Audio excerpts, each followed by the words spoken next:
Hello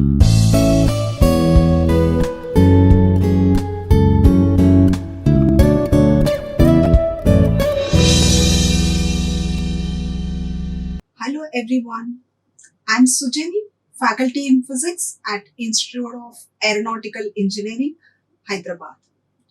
Today we are going to start a series of lectures in the course Engineering Physics for engineering students at first year level. Before going to the subject, I would like to highlight the importance of physics in engineering education. Physics is one of the most fundamental scientific disciplines, and its main goal is to understand how the universe behaves. And study of physics helps the students to develop the ability of problem solving, logical thinking, and the ability to think intellectually. Now, concepts in physics, they play a very vital role in the process of innovation, which is very crucial in the development of engineering branches. And there is no way you would be able to solve complex engineering problems without understanding the physics behind it. And it generates the fundamental knowledge that is needed for future technological advances. So I can say this course lays a strong foundation for any branch of engineering. Now, the main objective of this course, many students have the idea that they have already learned physics at the intermediate level. But what is it different about this course from the course which you have studied earlier? So, having studied the fundamentals of physics at intermediate level, engineering physics, it helps you to understand how to apply these principles in engineering and technology. So, here what your major focus will be on application part, applying the principles that you have learned in engineering. So, you will be learning some more principles or a higher level, and also learn how to apply these principles to engineering and technology. Now, coming to the topic for today's discussion, we are going to discuss about the introduction of quantum physics. And this is the brief outline how we are going to discuss. First, we will try to understand why we have to study quantum mechanics. Then we will see what are the theories that are existing before quantum mechanics and the reason for the failure of existing theories which gave way to quantum mechanics, and then the origin of quantum mechanics in a systematic order. Different experiments are different scientists, we are going to observe how they have developed this quantum mechanics, and then the importance of quantum physics in technological development. So if you have to develop something technologically, the base here is the quantum physics. Now, first question, why study quantum mechanics? Many emerging technologies require the understanding of quantum mechanics, and quantum mechanics has played a very important role in photonics, microelectronics, and nanotechnologies, which are the latest technologies. Hence, it is very important that scientists and engineers understand quantum mechanics better. So, if you understand quantum mechanics better, it is very easy to understand the emerging technologies.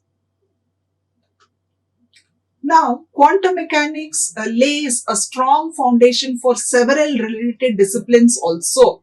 To name a few, we have electronics, nanotechnology, condensed matter physics, quantum chemistry, structural biology, and particle physics. So all these fields also require the understanding of quantum mechanics. That is why if you are learning the concepts of quantum mechanics it is very easy to understand the concepts in any of these fields.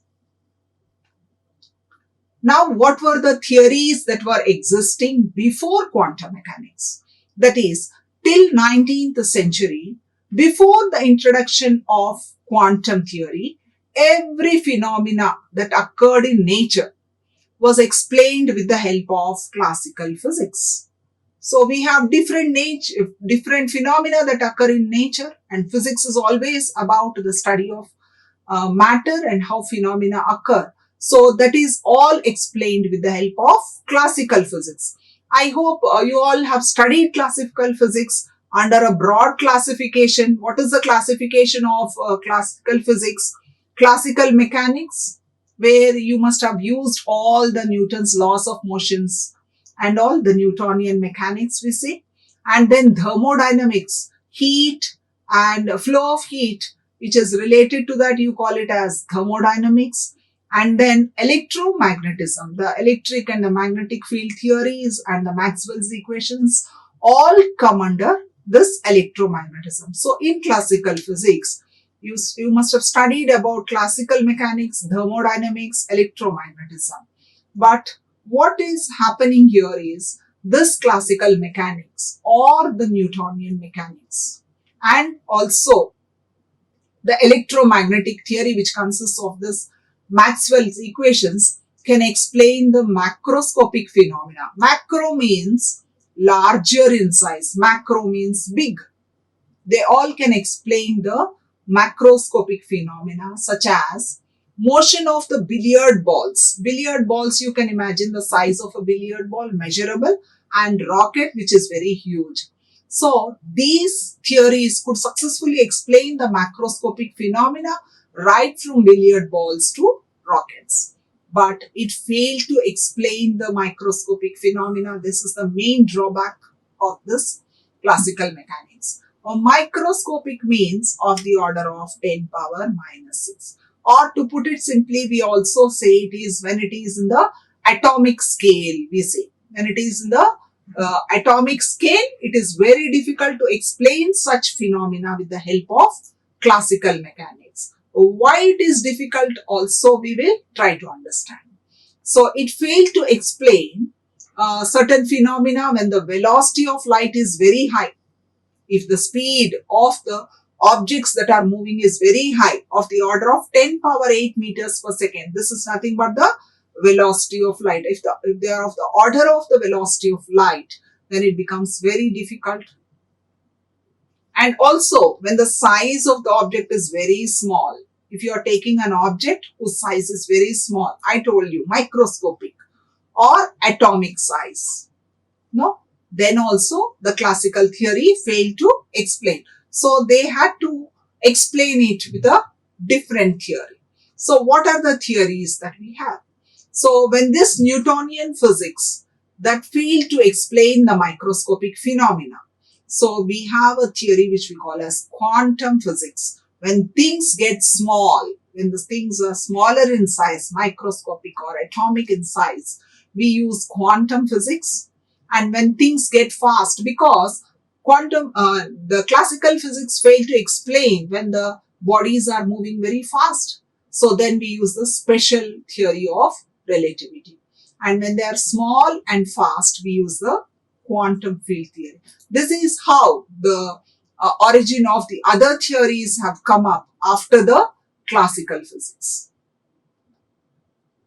Now, quantum mechanics could successfully explain the microscopic phenomena. Wherever the classical mechanics failed, this quantum mechanics could explain the microscopic phenomena such as photon atomic scattering and also the flow of electrons in a semiconductor. If you take a semiconductor, if you are taking an electron whose size is very small, so this quantum mechanics could successfully explain. Now, why is it different? Because the behavior of a microscopic particle is different from that of a classical particle. No, this microscopic particle is behaving in a very different manner than a classical. If I talk about a classical particle, I talk about particles which are larger in size and which are not moving fast.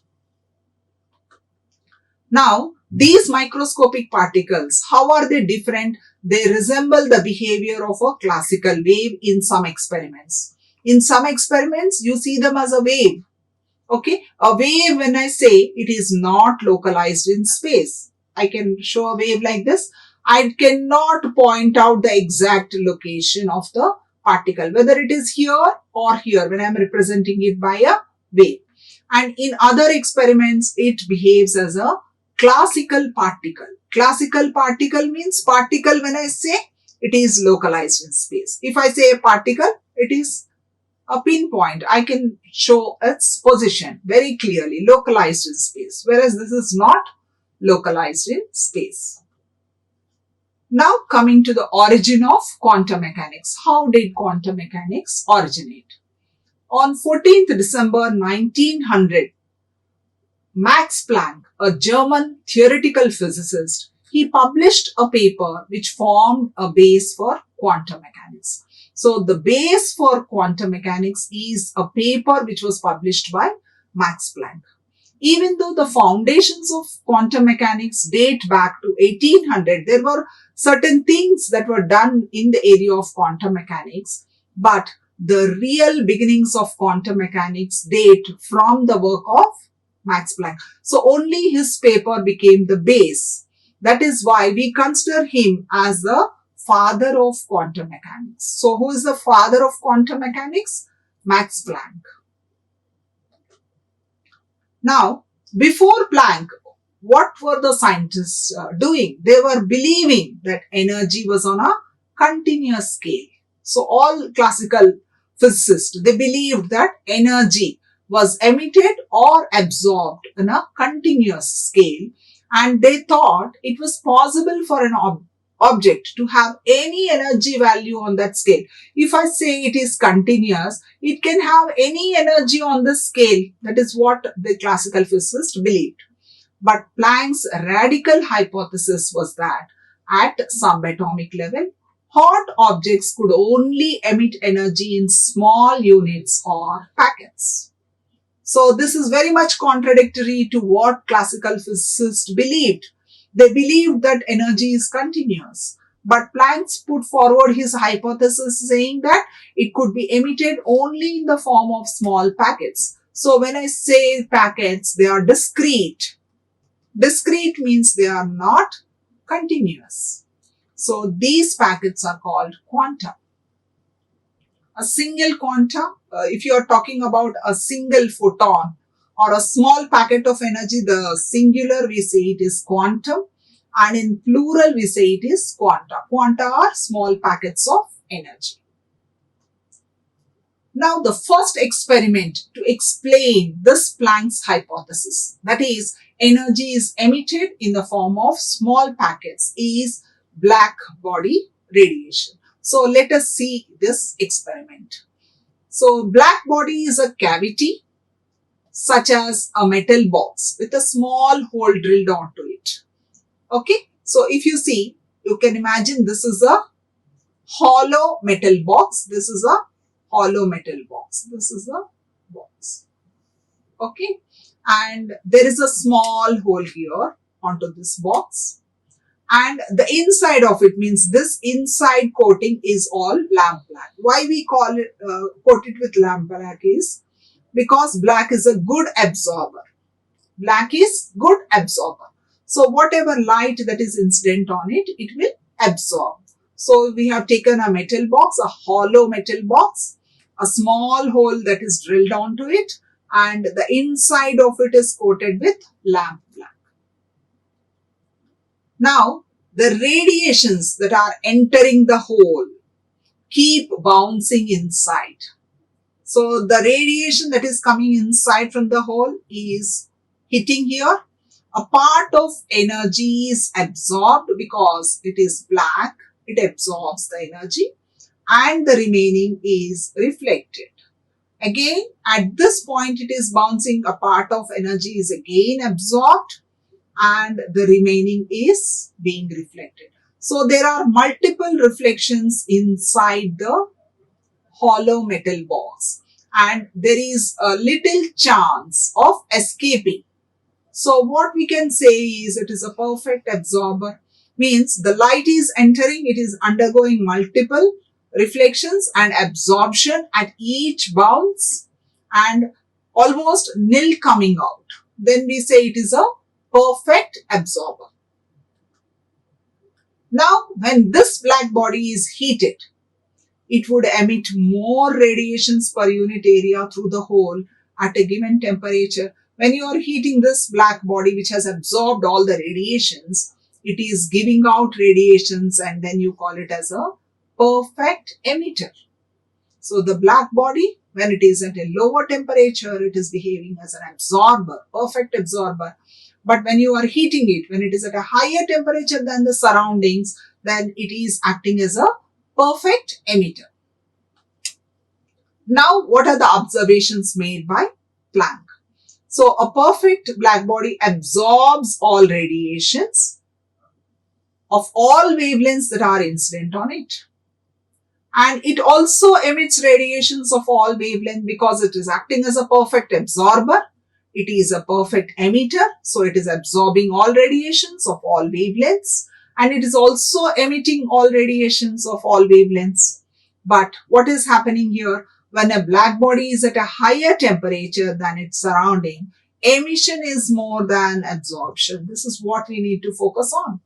When it is at a higher temperature, emission is more than absorption.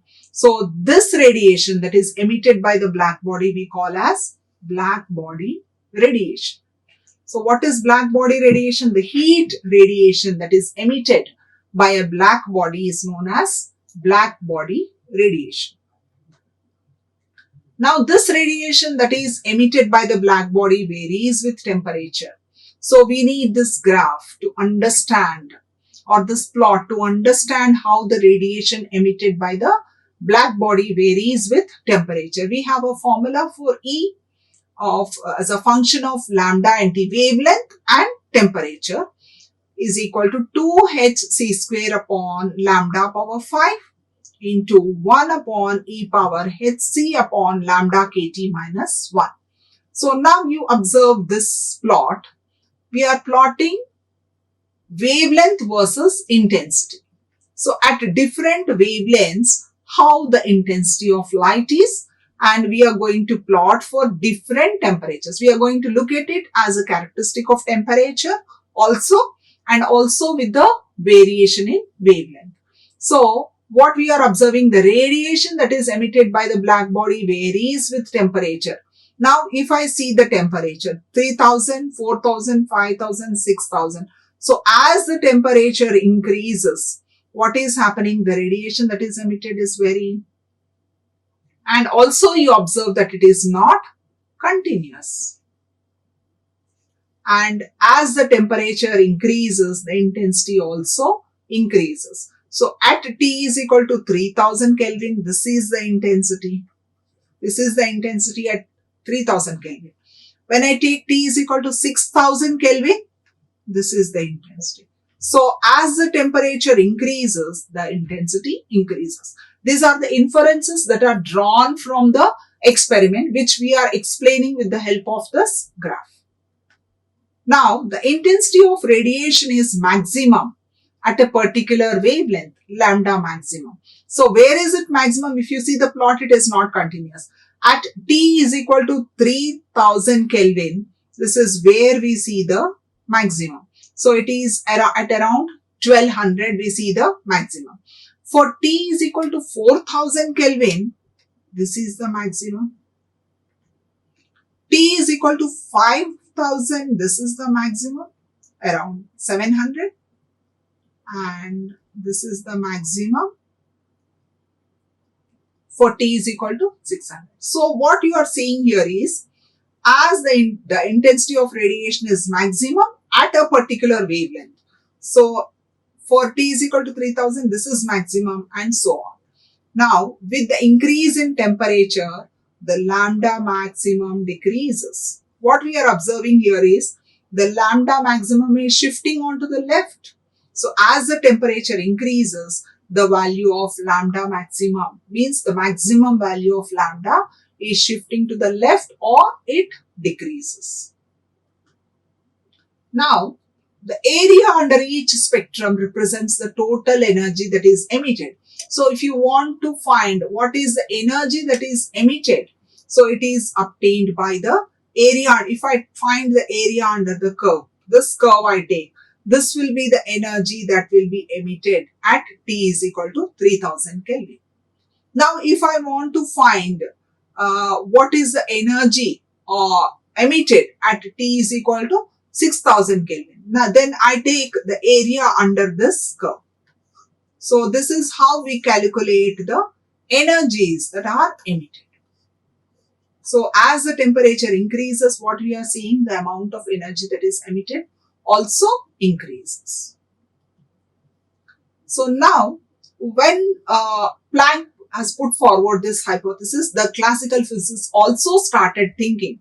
Why? Because the ideas of classical physics explain interference and diffraction phenomena which are related to the propagation of light. Diffraction and interference are two natural phenomena which we talk about, the superposition of waves and also the bending of the waves, light waves. So light obeys these two phenomena, but using classical physics, they could not explain or account for the absorption and emission of light. So this is how classical physicists failed to explain the phenomena. And they also have made attempts to calculate the energy distribution. Whatever energy distribution we have seen from the black body, they tried to calculate the energy using classical methods, but they were unsuccessful. Using the classical ideas, they could not explain the energy spectrum of a black body. Now, Planck has put forward his hypothesis. If I say hypothesis here, it is an assumption which is used to defend his argument. Or before the facts are established, he is putting forward, it could be this. Okay, that is what we call as hypothesis. Now, a black body contains a large number of oscillating particles in the cavity. This is what he said, number one. So, when the radiation is incident, inside it is going and hitting the walls, and these walls of the cavity, they are oscillating. And each particle vibrates with a characteristic frequency. And the oscillator absorbs energy in multiples of units called quanta. I told you quanta is nothing but a plural for a packet of energy. So it is absorbing energy in the form of small packets, and the quantum of radiation is called photon. These are very important points which were not put forward by the classical physicists to understand this behavior of the black body radiation. Now, the frequency of radiation emitted by the oscillator is the same as the oscillator frequency. So, we thought that the walls of the cavity have oscillators, the particles are behaving like oscillators, and he has compared the frequency of the radiation emitted with the oscillator frequency, and he found out to be the same. So, the oscillator can emit energy only in integral multiples of h nu. So, when I talk about energy, E is equal to NH nu, I can say. Integral multiples means it can be 1h nu, 2h nu, 3h nu, and so on. Only integral multiples. Okay, so the energy of a photon is directly proportional to the frequency of radiation emitted. E is equal to h nu, where h is the Planck's constant, which is also known as universal constant. This value of h is a universal constant, and its value is 6.626 into 10 to the power of minus 34 joule second. So if you know the frequency and the Planck's constant, you can directly calculate the energy that is emitted. Now, what are the conclusions of black body radiation? So, it is a characteristic of temperature because it varies with the temperature. And this also proved the quantized nature of light. which is very much contradictory to the beliefs of the classical physicists. They said that it is continuous. But this experiment, this is the first experiment to prove the quantized nature of light. Quantized here means energy is emitted in the form of small packets called quanta. Now, what are the advantages of this Planck's theory? It explains the energy spectrum. It could clearly explain the energy spectrum. And it introduced a new concept. What is a new concept here? Energy is absorbed or emitted in discrete manner and not continuous manner. That is in terms of quantum. And Planck also showed that the calculated values agreed with the experimental observations. Unless this is done, nobody would accept his hypothesis. So he could clearly calculate the values experimentally, and the theoretical values were matching over the entire wavelength range. That is how his theory became successful. Now the next theory was Einstein's theory in the same direction. In 1905, Albert Einstein, he extended the Planck's hypothesis to explain photoelectric effect. So what is photoelectric effect? It is the emission of electrons from the surface of a metal when light of suitable frequency is incident on it. You consider this is a metal. Okay, this is a metal surface. And this is the light that is incident. When light of suitable frequency, why we are telling here suitable frequency is, these electrons are bound to the metal or the atoms. In the atoms, the electrons are bound to the nucleus. If you have to remove the electrons, you have to supply an equal and opposite amount of energy. So if the amount of energy that is incident is sufficient, only then the electrons can be emitted. So this phenomenon, where these electrons are emitted from the surface of metal by the incident light, you are calling it as photoelectric effect. Photo is always related to light. Electric is electric. So here it talks about the conversion of light energy to electrical energy. So it is the conversion of light energy to electrical energy. Now we'll try to understand how this photoelectric effect takes place. You see here, it's an evacuated, this is an evacuated glass tube with the two zinc plates. This is the plate D, this is D, and this is C. So these two plates are kept enclosed in an evacuated. Evacuated means we will create vacuum inside, you will remove the air also. Now the plate D acts as a photosensitive plate. This plate is photosensitive. Photosensitive means it is sensitive to light. And C acts as the anode or the collector. We call it as collector also. So plate D is photosensitive, means light will be incident on this plate D, and when electrons are emitted, they are collected by the C. We call it as collector. Now, these two plates are connected to a battery B and an ammeter. So, this plate we are connecting to a battery, and from here we are connecting it to the battery through an ammeter. Ammeter helps us to know the current, to read the current. So, what you have an evacuated tube in which you are placing two plates, D and C. D is photosensitive and C is the collector. And then they are connected to a battery and an ammeter. Now, radiation is incident on the plate D through the window. So, you have a window here through which the radiation is incident on the plate. Now, electrons are ejected out of the plate D and they are collected by the collector. So, the electrons that are ejected, you can see the electrons that are being ejected, they will be collected by the collector. And this plate C is always maintained at a desired potential with respect to the plate, so that the electrons are attracted towards the plate. Now current flowing in the circuit can be read with the help of a ammeter, and you call it as photocurrent. Photo because it is because of the light that is being incident, you call it as a photocurrent. Now, how Einstein used to explain this theory, he used Planck's theory. Planck was the first scientist to say that it can be emitted in the form of small packets. So Einstein here used the Planck's theory to explain the photoelectric effect. How he explained? He proposed that the beam of light is actually a stream of particles. He did not consider it as continuous now. He considered it as a stream of particles, and these particles are now called photons. And each photon possesses an energy which is given by the equation E is equal to h nu. Now, shining light onto the metal surface can be thought of as shooting a beam of particles called photons at the metal atoms.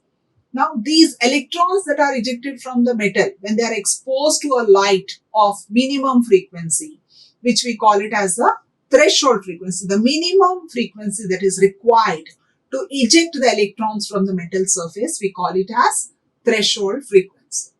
Now, this study of the photoelectric effect has helped physicists to understand the quantum nature of light and electrons.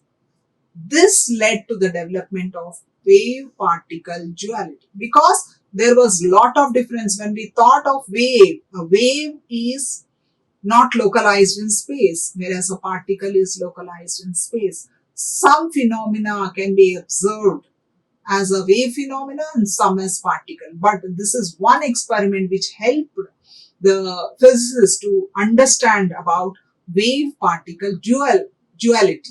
That is the dual nature of light. Okay.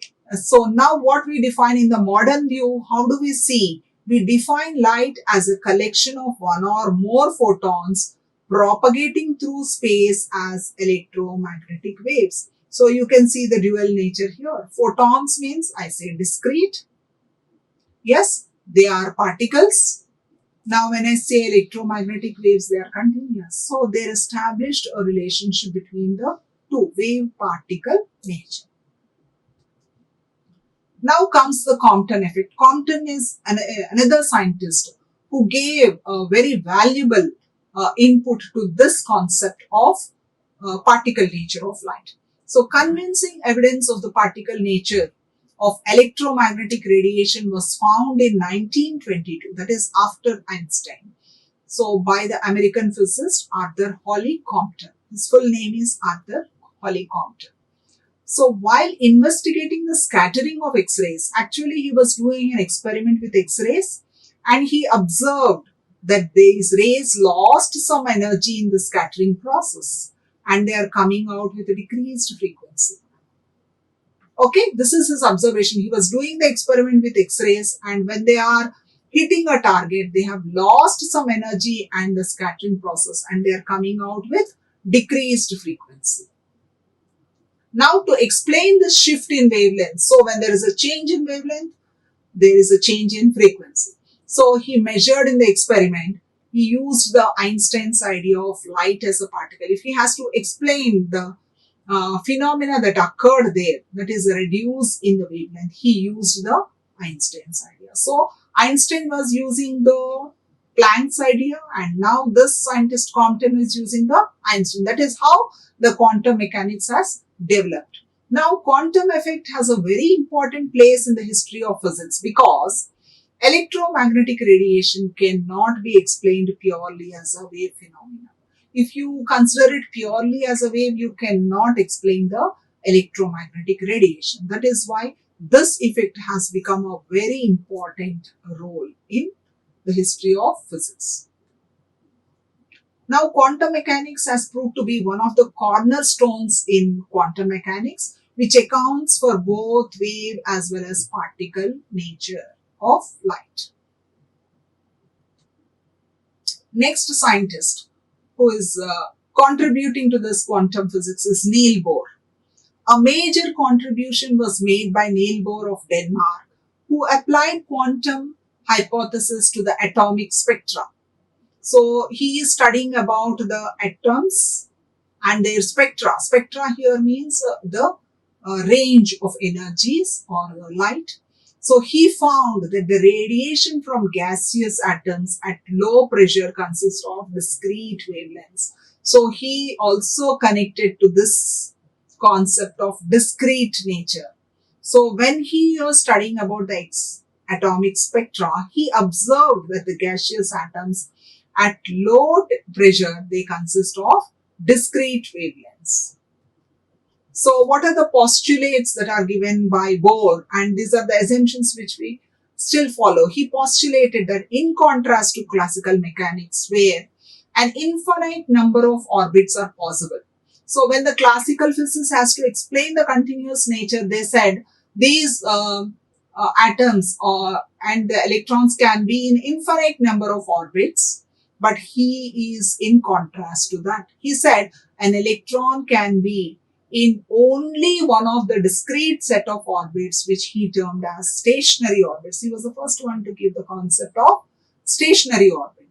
He postulated that the orbits allowed are those only for which the angular momentum is a whole number times h, n h cross, where h cross is equal to h by 2 pi. So those orbits for which the angular momentum L, which we also call it as MVR, should be equal to nh upon 2 pi. Only those orbits are allowed. Other orbits are not. Means if it is not present, means then it is discrete. It is not continuous.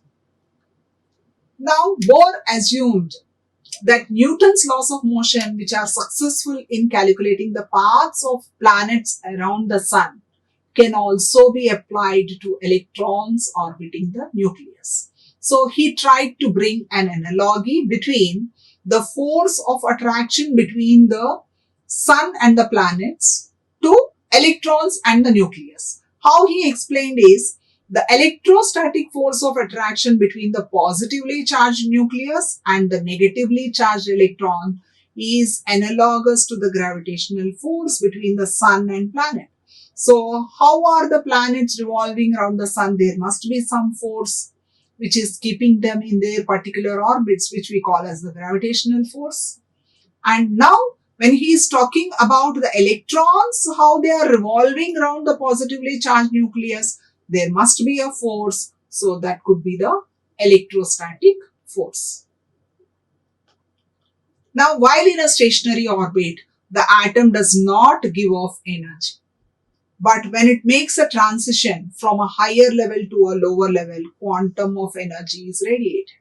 Again, the concept of quantum is established because when there are different levels, it cannot be continuous. It can either stay here or stay here. So when the atom comes from here to here, it will emit only the difference in energy and it cannot be continuous. Now, if you have another level from where it can be emitted, only this is emitted. The difference in energy is being emitted. Now, Bohr's theory was a brilliant step forward. Its most two important features that survived the present day quantum mechanics is the existence of stationary non-radiating states. So as long as they are in the orbit, they do not radiate. These orbits are stationary. That is the first thing. And second thing, he established a relationship between the radiation frequency and the energy difference. That is between the initial and the final state. So this relation also helped in the quantum nature of. Now coming to the conclusion, quantum mechanics has had enormous success in explaining the microscopic systems and has become a foundation of modern science and technology. So whatever modern science and technology we use, all that is based on quantum mechanics. So to understand these concepts or the sequential order, you can refer to these books P.K. Palaniswamy, Gaur and Gupta, Engineering Physics, or Dr. K. Vijay Kumar, Modern Physics by Dr. K. Vijay Kumar. Thank you. Like, share and subscribe. Hit the bell icon for more updates.